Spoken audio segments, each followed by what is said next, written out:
1 Kings 8. Then King Solomon summoned into his presence at Jerusalem the elders of Israel, all the heads of the tribes and the chiefs of the Israelite families, to bring up the ark of the Lord's covenant from Zion, the city of David.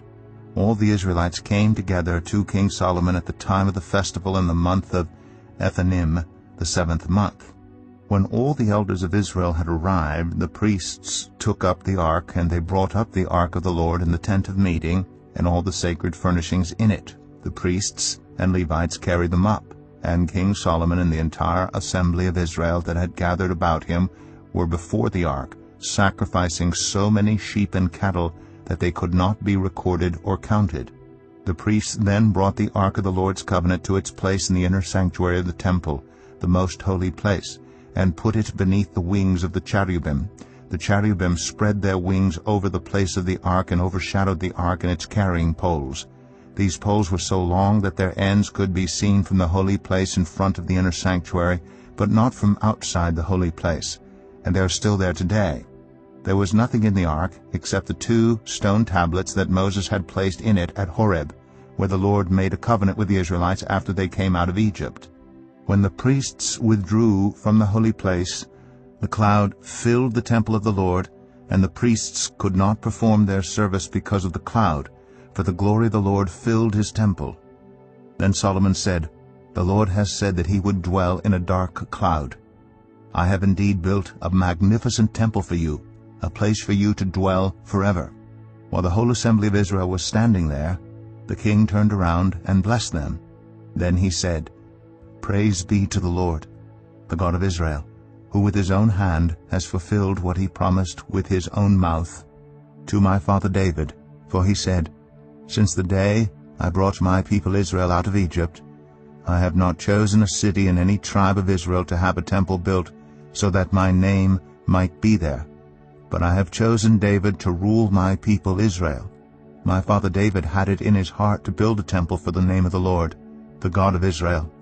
But the Lord said to my father David, 'You did well to have it in your heart to build a temple for my name. Nevertheless, you are not the one to build the temple, but your son, your own flesh and blood, he is the one who will build the temple for my name. The Lord has kept the promise he made.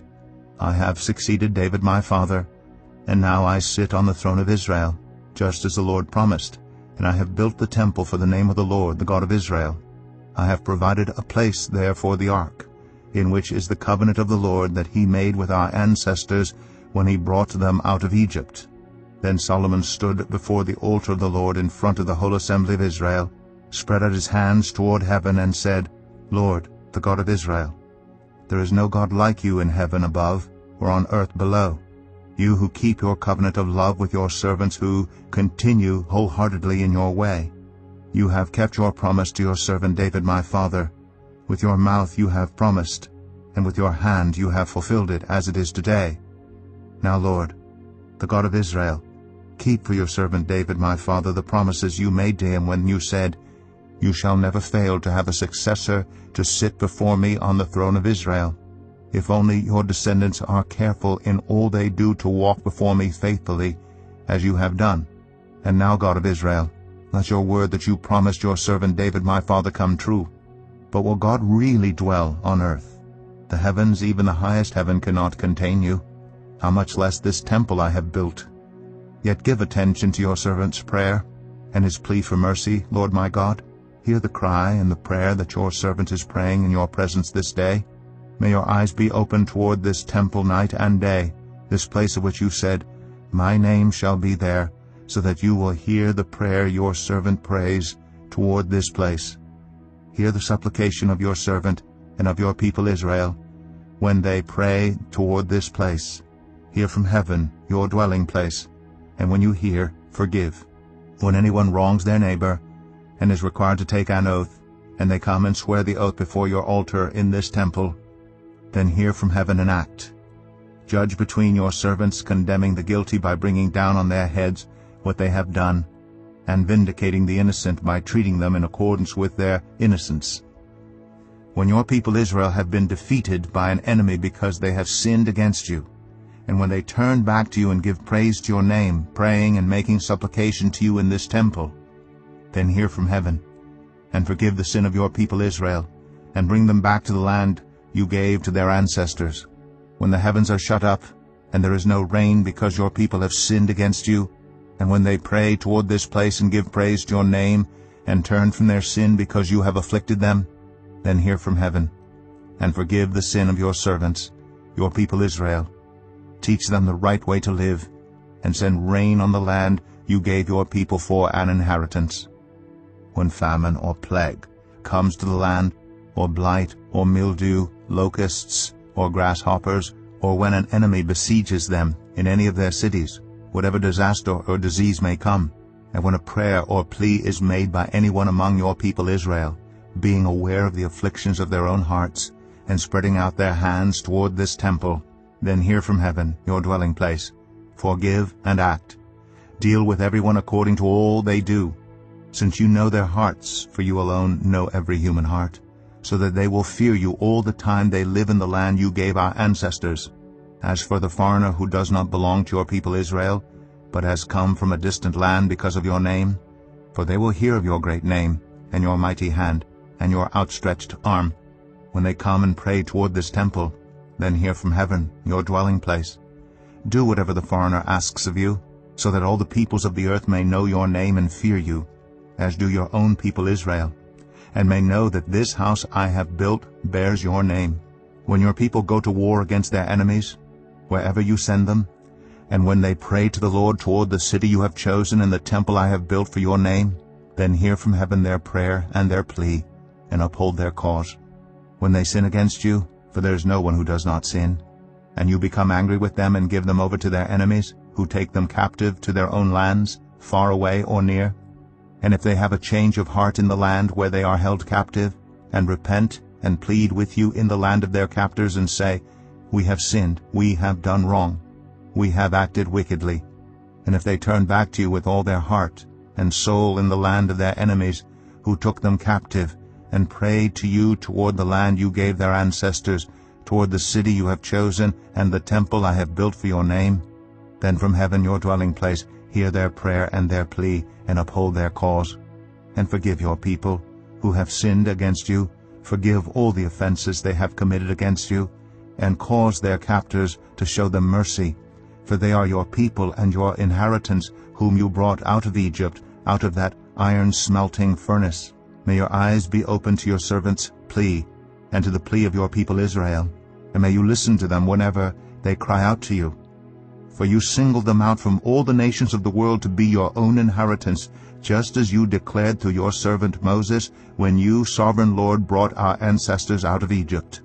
When Solomon had finished all these prayers and supplications to the Lord, he rose from before the altar of the Lord, where he had been kneeling with his hands spread out toward heaven. He stood and blessed the whole assembly of Israel in a loud voice, saying, Praise be to the Lord, who has given rest to his people Israel, just as he promised. Not one word has failed of all the good promises he gave through his servant Moses. May the Lord our God be with us as he was with our ancestors. May he never leave us nor forsake us. May he turn our hearts to him, to walk in obedience to him, and keep the commands, decrees, and laws he gave our ancestors. And may these words of mine, which I have prayed before the Lord, be near to the Lord our God day and night, that he may uphold the cause of his servant and the cause of his people Israel according to each day's need, so that all the peoples of the earth may know that the Lord is God, and that there is no other. And may your hearts be fully committed to the Lord our God, to live by his decrees and obey his commands, as at this time. Then the king and all Israel with him offered sacrifices before the Lord. Solomon offered as sacrifice of fellowship offerings to the Lord 22,000 cattle and 120,000 sheep and goats. So the king and all the Israelites dedicated the temple of the Lord. On that same day the king consecrated the middle part of the courtyard in front of the temple of the Lord. And there he offered burnt offerings, grain offerings, and the fat of the fellowship offerings, because the bronze altar that stood before the Lord was too small to hold the burnt offerings, the grain offerings, and the fat of the fellowship offerings. So Solomon observed the festival at that time, and all Israel with him, a vast assembly, people from Lebo Hamath to the Wadi of Egypt. They celebrated it before the Lord our God for 7 days, and 7 days more, 14 days in all. On the following day he sent the people away. They blessed the king, and then went home, joyful and glad in heart for all the good things the Lord had done for his servant David and his people Israel. 1 Kings 9. When Solomon had finished building the temple of the Lord and the royal palace, and had achieved all he had desired to do, the Lord appeared to him a second time, as he had appeared to him at Gibeon. The Lord said to him, I have heard the prayer and plea you have made before me. I have consecrated this temple, which you have built by putting my name there forever. My eyes and my heart will always be there.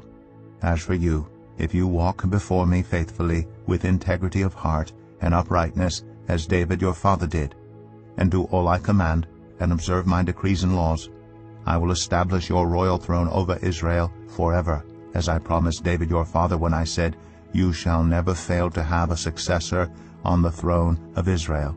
But if you or your descendants turn away from me, and do not observe the commands and decrees I have given you, and go off to serve other gods, and worship them, then I will cut off Israel from the land I have given them, and will reject this temple I have consecrated for my name. Israel will then become a byword and an object of ridicule among all peoples. This temple will become a heap of rubble. All who pass by will be appalled, and will scoff and say, Why has the Lord done such a thing to this land and to this temple?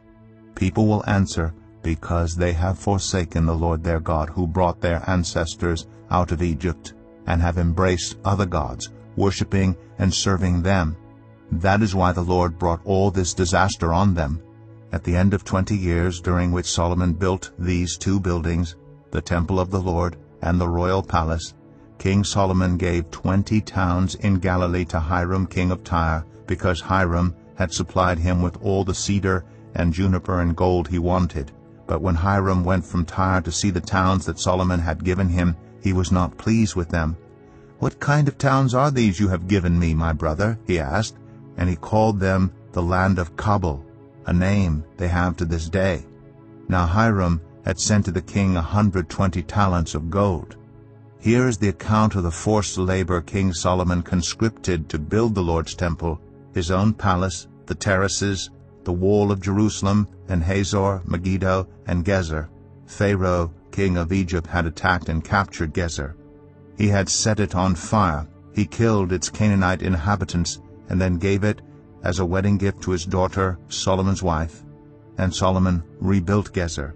He built up Lower Beth-horon, Baalath, and Tadmor in the desert within his land, as well as all his store cities, and the towns for his chariots and for his horses, whatever he desired to build in Jerusalem, in Lebanon, and throughout all the territory he ruled. There were still people left from the Amorites, Hittites, Perizzites, Hivites, and Jebusites. These peoples were not Israelites. Solomon conscripted the descendants of all these peoples remaining in the land, whom the Israelites could not exterminate, to serve as slave labor, as it is to this day. But Solomon did not make slaves of any of the Israelites. They were his fighting men, his government officials, his officers, his captains, and the commanders of his chariots and charioteers. They were also the chief officials in charge of Solomon's projects, 550 officials supervising those who did the work. After Pharaoh's daughter had come up from the city of David to the palace Solomon had built for her, he constructed the terraces. 3 times a year Solomon sacrificed burnt offerings and fellowship offerings on the altar he had built for the Lord, burning incense before the Lord along with them, and so fulfilled the temple obligations. King Solomon also built ships at Ezion-Geber, which is near Elath in Edom, on the shore of the Red Sea. And Hiram sent his men, sailors who knew the sea, to serve in the fleet with Solomon's men. They sailed to Ophir and brought back 420 talents of gold, which they delivered to King Solomon. It was now about noon, and darkness came over the whole land until 3 in the afternoon, for the sun stopped shining, and the curtain of the temple was torn in two. Jesus called out with a loud voice, "Father, into your hands I commit my spirit." When he had said this, he breathed his last. The centurion, seeing what had happened, praised God and said, "Surely this was a righteous man." When all the people who had gathered to witness this sight saw what took place, they beat their breasts and went away. But all those who knew him, including the women who had followed him from Galilee, stood at a distance, watching these things. Now there was a man named Joseph, a member of the council, a good and upright man, who had not consented to their decision and action. He came from the Judean town of Arimathea, and he himself was waiting for the kingdom of God. Going to Pilate, he asked for Jesus' body. Then he took it down, wrapped it in linen cloth, and placed it in a tomb cut in the rock, one in which no one had yet been laid. It was preparation day, and the Sabbath was about to begin.